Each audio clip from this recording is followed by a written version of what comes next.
Hello నమస్తే. నేను అశోక్.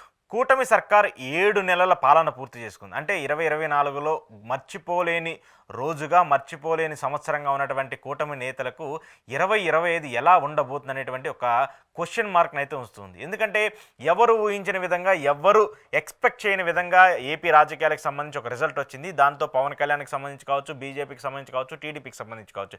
ఈ 3 పార్టీలు కూడా రాజకీయ చరిత్రలో ఎప్పుడూ ఊహించిన విధంగా, రాజకీయ చరిత్రలో ఎప్పుడూ జరగని విధంగా ఒక రిజల్ట్ అయితే వచ్చింది. అది ముఖ్యంగా పవన్ కళ్యాణ్కి 2024 ఒక బెస్ట్ ఇయర్గా అయితే చెప్పుకోవచ్చు. అయితే 2025 ఎలా ఉండబోతుంది అనేటువంటి ఒక క్వశ్చన్ మార్క్ అయితే కూటమి నేతల్లో కనిపిస్తుంది. ఎందుకు కనిపిస్తుంది అంటే ఈ 7 నెలల పాలనలో కూటమి చేసినటువంటి పథకాలు కావచ్చు, కూటమి చేసినటువంటి పనితీరు కావచ్చు, కూటమి నేతలు మాట్లాడినటువంటి తీరు కావచ్చు, ఇవన్నీ కూడా ప్రజలకి ఒక స్టాండ్ ఆఫ్ లెవెల్లో అర్థమైపోతూ వచ్చింది. జగన్మోహన్ రెడ్డి పరిపాలనకు సంబంధించి, కూటమి పరిపాలనకు సంబంధించి ఎలాంటి వ్యత్యాసాలు ఉన్నాయి, జగన్మోహన్ రెడ్డి తీసుకొచ్చినటువంటి హామీలకు సంబంధించి, మనం తీసుకొచ్చినటువంటి హామీలకు సంబంధించి ఎలాంటి వ్యత్యాసాలు ఉన్నాయి, మనం ఎంతవరకు అమలు చేయబోతున్నాము, ఆయన ఎంతవరకు అమలు చేశారు అనేటువంటి ఒక వ్యత్యాసాన్ని ఇప్పుడు ప్రజలు బేరీజు వేసుకుంటూ ఉన్నారు, ప్రజలు చర్చించుకుంటూ ఉన్నారు. అయితే జగన్మోహన్ రెడ్డి ఉంటే ఈ పాటికి అమ్మఒడి డబ్బులు వచ్చాయి, జగన్మోహన్ రెడ్డి ఉంటే ఈ పాటికి స్కాలర్షిప్ డబ్బులు వచ్చేసాయి, లేదంటే జగన్మోహన్ రెడ్డి ఉంటే రైతులకు భరోసా వచ్చేది, ఇలాంటి డిస్కషను సహజంగా జనాల్లో జరుగుతుంది. అంటే జనాలు గత ప్రభుత్వాన్ని, మన ప్రభుత్వాన్ని కూడా పోల్చి చూస్తున్నారు. ప్రజలు పోల్చి చూస్తున్నప్పుడు ఏం జరుగుతుందంటే, అయితే ప్రజలు ఈ ఇష్యూకి సంబంధించి పోల్చి చూస్తున్నప్పుడు జగన్మోహన్ రెడ్డి పథకాల విషయంలో చాలా సక్సెస్ఫుల్గా, చాలా 100%గా, చాలా కాన్ఫిడెంట్గా ఇస్తూ వచ్చారు. ఆయన ఏదైతే చెప్పారో దానికి అనుగుణంగా, ఆయన ఏదైతే చెప్పారో దానికి భిన్నంగా కూడా ఇస్తూ వచ్చారని చెప్పేసి కూడా ప్రజలైతే ఒక డిస్కషన్ జరుగుతుంది. కానీ కూటమి అవి అమలు చేయకపోవడంలో, కూటమి అవి అమలు చేయడంలో వెనకబడినటువంటి నేపథ్యంలో కూటమి మీద ఒక చిన్న వ్యతిరేకత అయితే వస్తుంది. దాంతోపాటు జగన్మోహన్ రెడ్డి ఈ వ్యతిరేకతను అందిపుచ్చుకుంటూ ఉన్నారు. 2025లో ఆయన మరింతగా జనాల్లోకి రావాలని చెప్పేసి, మరింతగా ప్రజల్లోకి వెళ్ళాలని చెప్పేసి, కార్యకర్తలు సమావేశం అవ్వాలని చెప్పేసి, జిల్లాల పర్యటనలు చేయాలని చెప్పేసి, నియోజకవర్గాల పర్యటనలు చేయాలని చెప్పేసి ఒక కంకణం కట్టుకొని కూర్చున్నారు. అంటే జగన్మోహన్ రెడ్డి కూడా తన మార్పు, అంటే తన మార్క్ రాజకీయాన్ని 2025లో మార్చాలని చెప్పేసి డిసైడ్ అయ్యారు. ఇప్పటికే ఈ 7 నెలల పాలనకు సంబంధించి ప్రజల్లో ఉన్నటువంటి వ్యతిరేకత కావచ్చు, అలాగే వైసీపీకి సంబంధించి ఆయన చేసినటువంటి తప్పులు కావచ్చు, పార్టీకి సంబంధించి గత 5 ఏళ్ల పాటు ఆయన చేసినటువంటి మిస్టేక్స్ కావచ్చు, వాటన్నిటినీ కూడా సరిదిద్దుకొని 2025లో అడుగుపెట్టి 2025 నుంచి ఒక కొత్త మార్క్ రాజకీయం చేయాలని చెప్పేసి జగన్మోహన్ రెడ్డి నిర్ణయించుకున్నట్టు తెలుస్తుంది. దానికి అనుగుణంగానే ప్రభుత్వానికి సంబంధించి ఏవైతే పథకాలు ఇవ్వట్లేదో, ప్రధానంగా ఉన్నటువంటి పథకాలు ఏవైతే ఉన్నాయో వాటన్నిటి మీద పోరుబాటకు సిద్ధం కావాలని చెప్పేసి వైసీపీ శ్రేణులకు, వైసీపీ నేతలకు, వైసీపీ కార్యకర్తలకు జగన్మోహన్ రెడ్డి దిశానిర్దేశం చేశారు. అయితే 2024కు సంబంధించి ఆయన ఒక కీలక నిర్ణయం తీసుకున్నారు. అది ఏంటంటే, మొదటిగా విద్యుత్ ఛార్జీలకు సంబంధించి పోరుబాట చేపట్టారు. దానికి ప్రజల్లో నుంచి చాలా మంచి రెస్పాన్స్ వచ్చింది. దాంతోపాటు పార్టీని యాక్టివ్ చేయడానికి జగన్మోహన్ రెడ్డి వేసినటువంటి మొదటి స్టెప్లోనే సక్సెస్ అయ్యారని చెప్పేసి తెలుస్తుంది. అయితే ఈ 2025కి సంబంధించి ఆయన సుదీర్ఘంగా ప్రజల్లో ఉండబోతున్నారు, జిల్లాల పర్యటన చేయబోతున్నారు, నియోజకవర్గాల పర్యటన చేయబోతున్నారు. ఏదైతే వైసీపీ పార్టీకి సంబంధించి గతంలో ఉన్నటువంటి గందరగోళ పరిస్థితులు ఏవైతే ఉన్నాయో, నేతల మధ్య గొడవలు ఏవైతే ఉన్నాయో, నేతల మధ్య సయోధ్య ఏదైతే లేకుండా ఉందో వాటన్నిటిని కూడా కుదర్చడానికి ఇప్పుడు ఆయన ఒక కంకణం కట్టుకొని మళ్ళీ ప్రజల్లోకి వెళ్ళబోతున్నారు, పార్టీని బలోపేతం చేయబోతున్నారు. సో ఈ ఇష్యూ మీదే ఇప్పుడు మళ్ళీ కూటమికి కొంత భయం కలుగుతూ ఉంది. ఎందుకు భయం కలుగుతుందంటే, వాస్తవానికి జగన్మోహన్ రెడ్డి అధికారంలో ఉన్నప్పటికంటే ప్రతిపక్షంలో ఉన్నప్పుడే ఆయనకి కార్యకర్తలతో కలవడానికి కావచ్చు, కార్యకర్తలతో మమేకం అవ్వడానికి కావచ్చు ఒక మైలేజ్ దొరుకుతుంది. ఆయన ప్రతిపక్షంలో ఉన్నప్పుడు, అంటే 2014 నుంచి 2019 వరకు ఏదైతే ఆయన ప్రతిపక్షంలో ఉంటూ పాదయాత్ర చేస్తూ వచ్చారో అప్పుడు ఆయనకు ఉన్నటువంటి మైలేజ్ కావచ్చు, అప్పుడు ఆయనకు ఉన్నటువంటి క్రేజ్ కావచ్చు ఎలా ఉందో మనందరం చూసాం.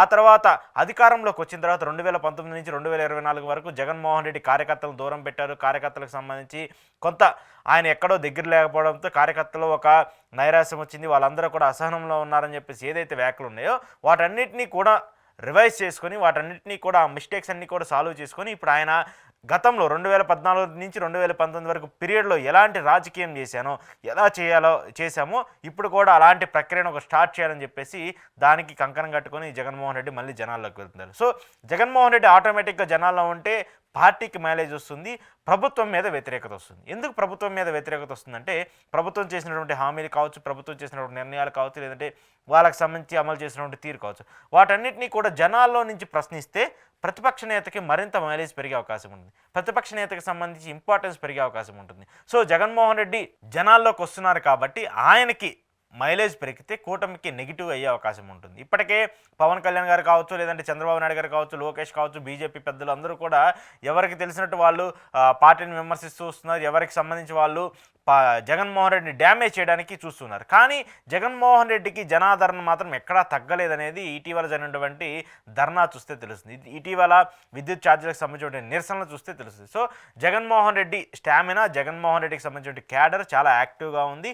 ఆయన ఇలానే కంటిన్యూ అయితే ఖచ్చితంగా క్యాడర్ ఇంప్రూవ్ అవుతుంది. ఆయనకి దాదాపు 11 సీట్లు వచ్చినా కూడా 40% మంది ఓటర్లు ఆయనకి ఇంకా యాక్టివ్గా ఉన్నారు. 40% మంది ఓటర్లు ఆయన నమ్ముకొని ఉన్నారు. సో వాళ్ళందరినీ బలపరుచుకుంటూ మరింత ఓట్ బ్యాంక్ని గ్రాప్ చేసుకోగలిగితే జగన్మోహన్ రెడ్డి రాబోయే రాజకీయాలు, రాబోయే కొద్ది ఎన్నికలకు సంబంధించి ఆయన మళ్ళీ విజయం సాధించేందుకు అవకాశం ఉంటుందనేది కూడా చెప్పవచ్చు. ఎందుకు దానికి ఎగ్జాంపుల్ ఏదో కాదు, గతంలో 2019 ఎన్నికల్లో ఏదైతే టీడీపీ పార్టీ 24 స్థానాలకి పరిమితమైందో ఆ తర్వాత బౌన్స్ బ్యాక్ అయ్యి దాదాపు 130 స్థానాలకు పెరిగింది. అది నాట్ ఈజీ, అంత చాలా పెద్ద కష్టంగా కూడుకున్న పని. అప్పటికీ కూడా అంటే ఒక్క స్థానంకి స్థిరపడినటువంటి జనసేన పార్టీ ఈరోజు క్లీన్ స్వీప్ చేసింది. 100కి 100% స్ట్రైక్ రేట్తో వాళ్ళు విజయం సాధించారు. సో ఏదైనా రాజకీయాల్లో ఏదైనా జరగవచ్చు. ఒకసారి ఓడిపోయిన వాళ్ళు మళ్ళీ గెలవరు అనేటువంటి మాట ఏదైతే ఉందో అది అవాస్తవం. జగన్మోహన్ రెడ్డికి ఈరోజు 11 సీట్లే రావచ్చు, కానీ రేపు మళ్ళీ ఆయన 2029 ఎన్నికల్లో ఆయన స్టామినా చూసుకొని ఆయన తప్పులన్నీ తెలుసుకొని మళ్ళీ గతంలో ఏదైతే మనం తప్పులు చేశామో అలాంటి తప్పులు కాకుండా ప్రజల కోసం, ప్రజా సంక్షేమం కోసం, మళ్ళీ క్యాడర్ కోసం యాక్టివ్ చేయాలని చెప్పేసి ఆయనకి వెళ్తే మళ్ళీ ఆయనకి 130 సీట్లు 140 సీట్లు రావచ్చు. ఎందుకంటే అలాంటి క్యాపబిలిటీ ఉన్నటువంటి లీడర్ కాబట్టి ఆయనకు అవకాశం ఉంటుంది. సో ఇలాంటి నేపథ్యంలో జగన్మోహన్ రెడ్డి బయటకు వస్తే, జగన్మోహన్ రెడ్డి జనాల్లో ఉంటే కూటమికి మరింత భయంగా ఉంటుంది.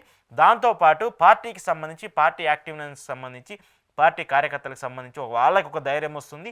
వాళ్ళు ప్రభుత్వం మీద మాట్లాడటానికి కావచ్చు, ప్రభుత్వం మీద కొట్లాడటానికి కావచ్చు, లేదంటే ప్రభుత్వానికి సంబంధించిన ప్రశ్నించడానికి కావచ్చు, ఇవన్నీ కూడా ఒక ధైర్యాన్ని ఇస్తుంది. కాబట్టి జగన్మోహన్ రెడ్డి ఈ 2025లో ఆయన ఒక కొత్త రాజకీయ మార్గం తీసుకురాబోతున్నారు. కొత్త రాజకీయాన్ని కూడా ఆయన మొదలు పెట్టబోతున్నట్టు తెలుస్తుంది. ఈయన మొదలు పెట్టబోతున్నట్టు ఈ రాజకీయాన్ని సంబంధించి కార్యకర్తలు యాక్టివ్గా కాబోతున్నారు, పార్టీకి సంబంధించిన శ్రేణులు కూడా యాక్టివ్గా కాబోతున్నారు. సో ఏది ఏమైనప్పటికీ జగన్మోహన్ రెడ్డికి సంబంధించి ఈ 2025 చాలా క్రూషియల్ రోల్ పోషించబోతుంది, ప్లే చేయబోతుంది.